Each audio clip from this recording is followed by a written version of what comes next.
The Pelicans are hiding a hidden gem, as this player's return from injury could give them the scoring punch and versatility that they've been missing over the last few seasons. We're going to take a look at who that player is and also give you an update on what's going on with the Pels in Australia inside this edition of Pelicans Digest. What's good with it, my people? It's your boy, Melz On The MIC. Melz talking about them Pels back once again inside Pelicans Digest. Thanks for tuning in once again, and thank you once again for subscribing. And if you haven't done it yet and you're still part of the 70% that haven't subscribed yet, what are you waiting for, baby? Quit playing, man. Come on, man. This is where you get the best analysis and more about the New Orleans Pelicans, as we are just days away from the new season and the new roster.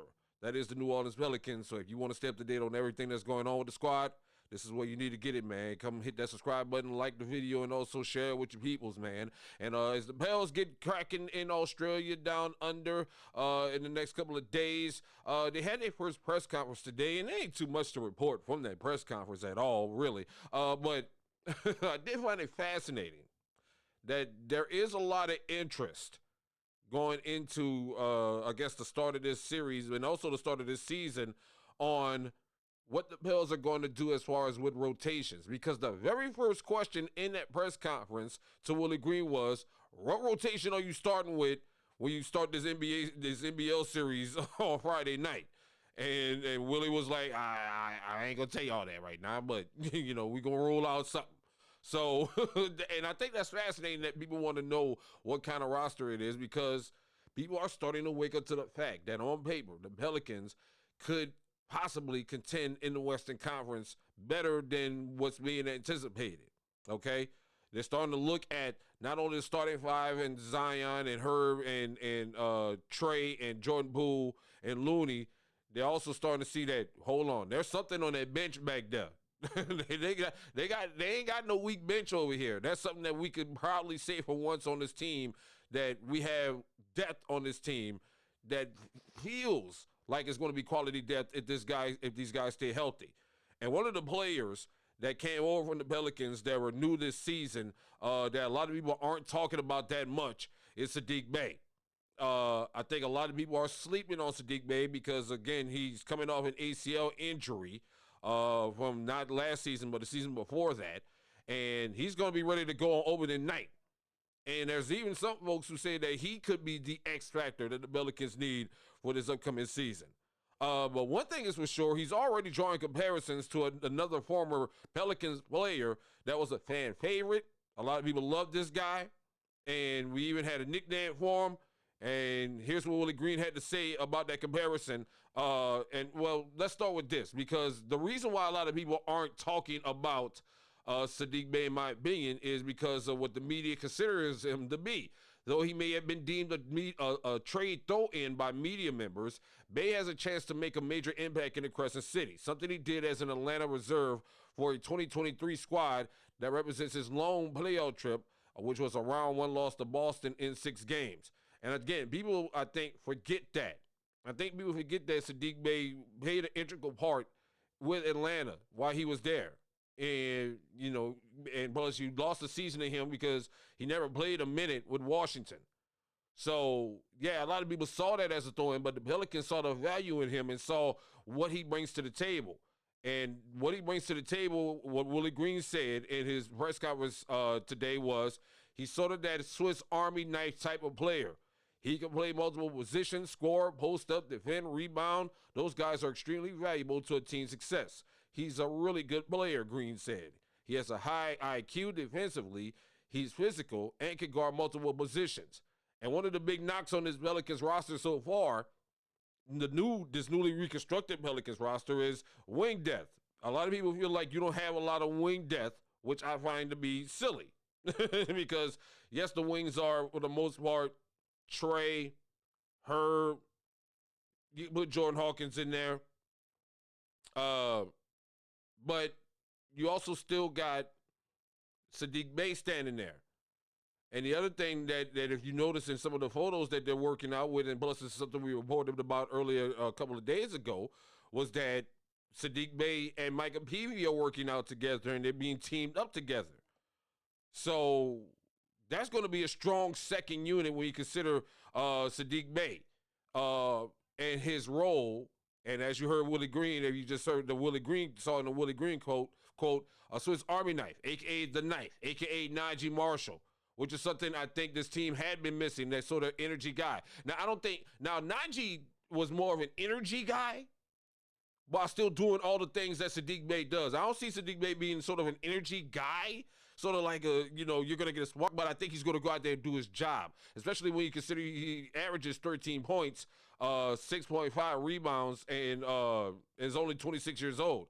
And again, coming off an ACL injury where he's rehabbed very hard and took, pretty much a whole year to get right. And so there's a lot of talk about Saddiq Bey being an X factor as well by a lot of different people, including Jim Achenheifer, who says that despite being a productive player with career averages of 14 points, 5 rebounds over 4 NBA seasons, Bey has been a bit out of sight, out of mind in the league, especially especially lately. And look, I'm fine with that.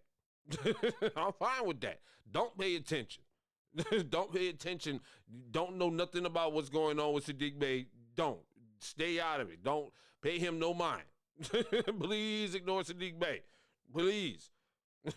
But no, for real though, he is going to be something that's going to be very important coming off the bench for this team. And especially with him and Peavy, I think if you team those two up, you're going to have a strong bench. And another thing that a lot of people are raving about, especially Pelicans players like Trey Murphy say he's a great three-point shooter. And that's another thing that we need on a second line unit is a wing that can at least shoot the tray and still has that size. Like I said, if you go look at Saddiq Bey's photos over the last couple of seasons, he's gotten bigger and stronger. So you kind of think you could put him in a power forward position and get him to battle things out.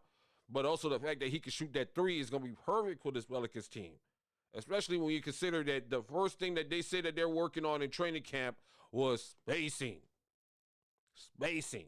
Man, you got to feel, look, everything that I'm reading, I'm seeing, I'm feeling good about it. And I've been trying to keep my eye on a lot of different things outside of all the negative stuff about the Pelicans. But I feel good about Saddiq Bey and what he's going to accomplish this upcoming season. Because the range of outcomes for him in New Orleans is vast, according to Elijah Burlstein of The Lead.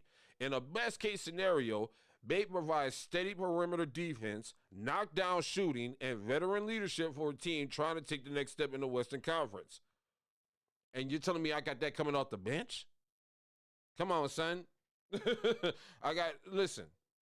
Look at these Pelicans. Listen, they're going to start waking up to this. You're going to see the national media start to wake up to this over the next couple of weeks. Watch what I tell you. Because when you look at this team on paper, I got an NBA champion at point guard who's coming off career highs, who's coming off career highs while still being held back by a team that's actively trying to tank in Jordan Poole and the Washington Wizards. I got that at point guard. I got Trey Murphy, who's going to be an all-star at shooting guard. I got one of the premier defenders in basketball in Herb Jones playing a forward position or a wing position. I still got one of the premier top 5 rebounders in basketball in Looney in my center position. And I still got 25-point-a-night Zion. That's healthy. If that all stays healthy, you can't tell me that can't contend. But then don't talk about what I got coming off the bench. I still got an all-star coming off an injury waiting in the tuck that's going to come back in January. I got 2 lottery picks in Jeremiah Fears and Derek Queen that could be coming off the bench. With a Saddiq Bey, again, not an earth-shattering factor, but could be a leader on that second unit. With a Micah Peavy as well, who's another strong upcoming defensive player. With Jordan Hawkins, Jose Alvarado. Come on, man. We deep. We're finally. You could look at this team finally, if you're a Pelicans fans, and say, "Damn, we are deep." Damn, we might actually be deep this year. Because it's always been, we got to rely on the starters, the top 5 in Zion, whoever's with Zion, and that's it. The bench, it was an afterthought.